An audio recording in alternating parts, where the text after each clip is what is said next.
AP Psychology students, and welcome back. Today we are continuing to talk about social development within our development across the lifespan unit.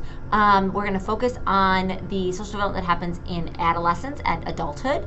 This is still aligned with topic 3.6, so social emotional development across the lifespan, and we're working from the same learning objective, so explaining how the social development relates to our behavior and our mental processes.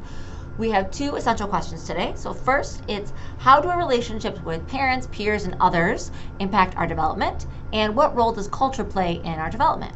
So if we think about the factors that impact social development in adolescence and adulthood, what we see is that relationships are central to these years. That is not to say that relationships aren't important in childhood. They of course are, but they really start to take a central role in some of our understanding of how the world works.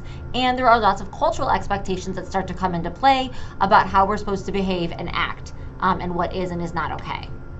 So when we think about relationships, we really will focus on the idea of parents and peers, right? And family, particularly your parents, but depending on your family structure, play an incredibly large role in shaping daily life during childhood. However, peer friendships do start to develop during this time, right? So you have, like play dates and preschool, and all these start to, like, little friendships start to develop with their peers. There's two general ways that we find that young children play with each other. So either parallel play, which is where they literally play next to each other, and it even looks like they're playing with the same thing, but they're not at all playing together. So they're playing like two separate things, maybe two separate conversations, two separate whatever's happening right next to each other. This then over time evolves to pretend play, where they play with each other, right? Where they're interacting, they have different roles within one theme, and that is a more kind of advanced form of play than the parallel play where they just play next to each other. As we continue towards adolescence, peers gain a greater influence in your life, right? They matter more, you value their input sometimes more than your family. They might influence what you get involved in, what you do, what you don't do. And we find that adolescents kind of get this new form of egocentrism. So it's not really the old form of egocentrism that Piaget described, where they couldn't take another's perspective. This is the idea that, okay, yes, you understand adolescents can take someone else's perspective. They understand that people feel differently than them and that people have different, perceptions. However, they are very self-focused in this adolescent stage, where everything they do, all the reasons they make, all the decisions they make, all this are very focused on themselves and what they want or what's best for them or what they think will happen to them. And we see this kind of taking shape in two different ways. So the first way is something called a personal fable. And this is the idea that a lot of adolescents believe that their experience is unique and no one could possibly understand. This is the feeling that we talk about a lot of times with teens, where they're like, no one understands me, or my parents just don't understand, right? That, like, you don't get it, like that kind of thing. That their experience is unique and nobody could possibly understand. And of course, as you get older, you understand that that's not the truth, right? That what they're going through is not unique, but in that moment, you really feel like it is.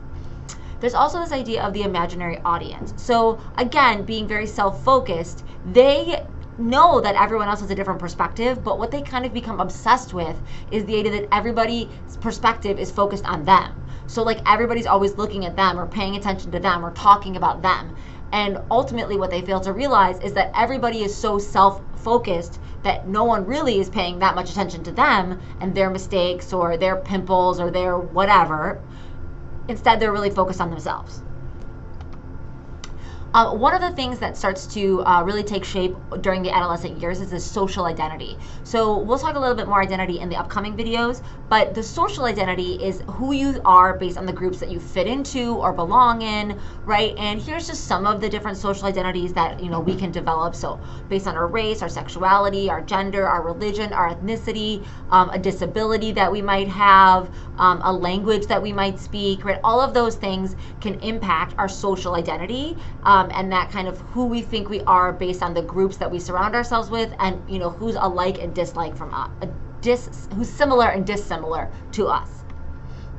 And as we move towards adulthood, right, relationships start to recenter around a family or family-like group, right? And so, I always think that one of the reasons that Friends was so popular as a TV show is because it really illustrated this important kind of transition that takes place in adulthood, where your adult friends kind of become like a family that you choose, right? You really choose people in your group, not based on fitting in or who's cool or whatever. It's really just on who's going to support you, who's around you, who has similar goals as you, who's going to care for you, right, as you transition into adulthood. And sometimes people have a family and a friend group like that, but sometimes the friend group could take the place of the family if, for whatever reason, family relationships are strained and kind of serve that role.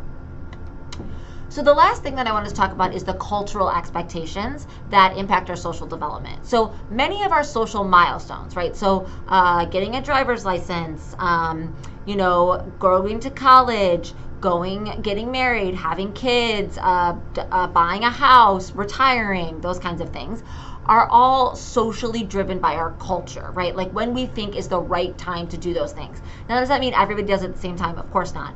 But we find that there are trends around appropriate ages for different social milestones. And if you look at this graph we have here, you can see that those trends change over time. So not only are they different by culture in that, so for example, in American culture, a lot of kids move out after college, they go live, on their own, and then when they get married, they move in with a spouse, where in other cultures, I think of like Italy and Greece, a lot of times it's very common for the kid to move back home and live with the parents until they get married, right?